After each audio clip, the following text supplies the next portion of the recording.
Hi everyone. Today I'll be talking to you about how to throw an inexpensive wine tasting party.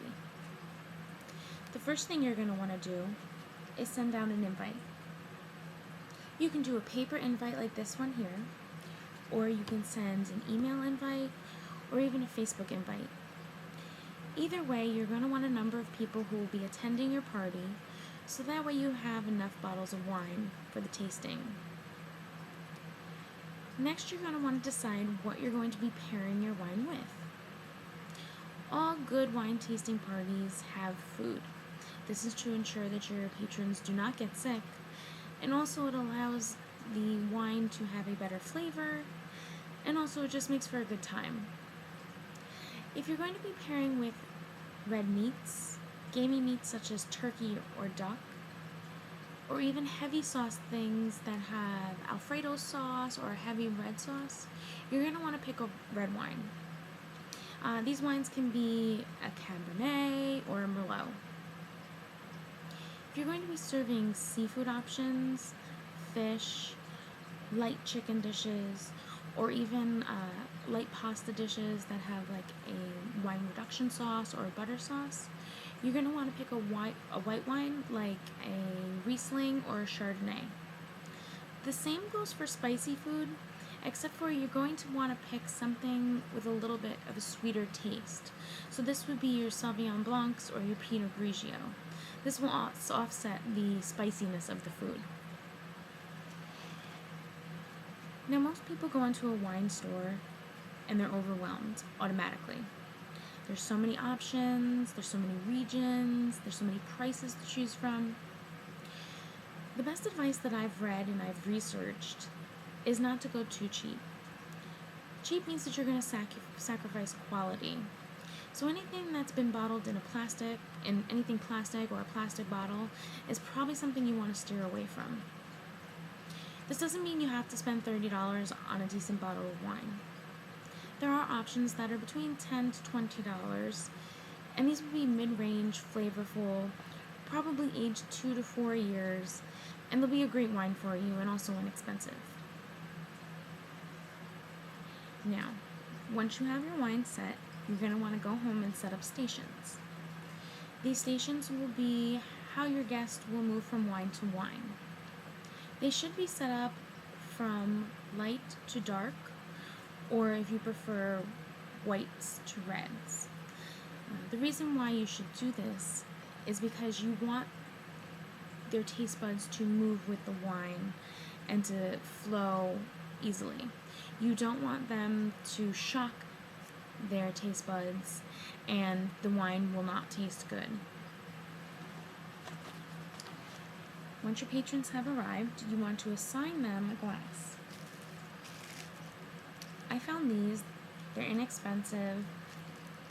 They're paper. People can write their names on them. And this is to ensure that nobody loses their glass.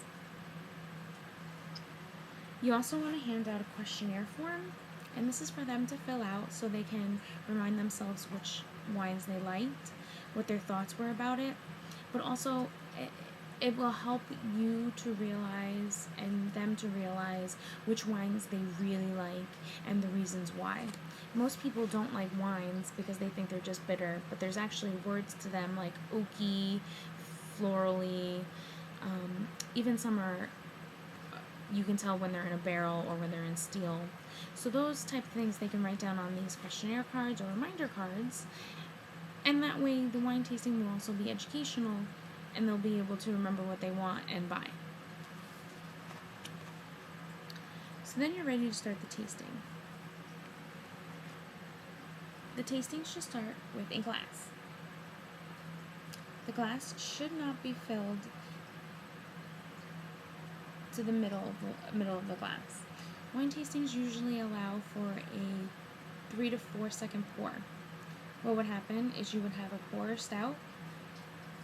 You would pour the bottle, 1, 2, 3, 4, and that would be their tasting. You want your guests to first swirl their wine, and you want to point out if the wine is trailing down or if it's disappearing. That will tell them if it's a full body wine or if it's a light wine. The next thing you want them to do is you want them to waft. And this allows them to really smell the wine and get their taste buds ready. It also starts to give them a sense of what type of flavor they're going to be tasting soon. This is where you'll find if it was in an oak barrel, you'll get that oaky smell. If it was in a metal barrel, it'll have a very distinct, clean, crisp smell. The next thing you want them to do is you want them to slurp. The slurping allows the wine to be aerated in your mouth, and then you want them to swish, which is kind of like gargling mouthwash. And this will make sure that the wine touches all areas of the person's mouth, and it will hit all areas of the taste buds.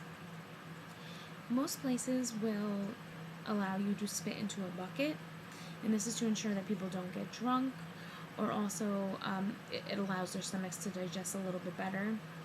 For my parties, there would not be a bucket, but that's just my personal preference. You can really choose what you want for yours.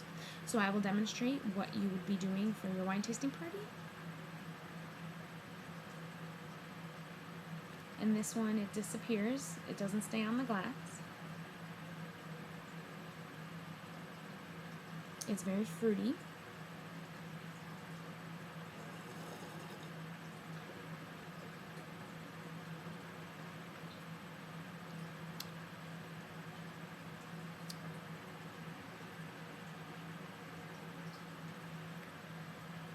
And now I would be ready to fill out my questionnaire. The appearance and the color, the aroma, the flavor, what I felt. So this one would be fruity. It's got a little bit like an herby taste at the end, and the flavor is really powerful, so it lasted a long time. My final impression in the comment I would rate this a 5, and the cost I would guess for this bottle would probably be about $13. So your wine tasting party doesn't always have to end with just wine. What you're going to want to do is you want to explore and show your guests some different options. I found that a lot of Connecticut wineries now are experimenting with berries and apples. Reason being is when I asked them, they said that berries grow better here than grapes do. It has to do with the soil and the rocks that are in our soil. So I actually went to this one winery called the Land of Nod, and they had this raspberry wine that was great. I would definitely do this wine at a wine tasting party just because it's something different. It's made of pure raspberry, and it was amazing with a little bit of chocolate or chocolate cake. I then went to Hopkins, and I found a wine for everybody. It was more like a hard cider. It's made with 100% apples from the Bishop's Orchard, and this is really for anybody. So you can put in some little fun things here and there for your guests to try, like this apple wine. Lastly, I went to Jones and I got this Blueberry Bliss, which is a dessert wine. This is something you're going to want to end your wine tasting with. Reason being is because it's like you've had a full meal. You've had your light breakfast in the morning, which would be your whites, and then you slowly move to dinner, which would be your reds, and then you're going to finish off with a dessert wine. Now, this one, the blueberry wine, is very thick and pairs very well with cheeses, so it would be nice to end your dinner party with something a little bit more on the sweeter side rather than the savory. One thing I did forget is you want to keep handy are wine crackers. This is good for people to make sure that they're cleansing their palate. It also helps to digest the stomach. You don't want anybody getting sick at your wine party. Well, I hope you enjoyed my presentation, and if you have any questions, comments, please feel free to leave them. Thank you.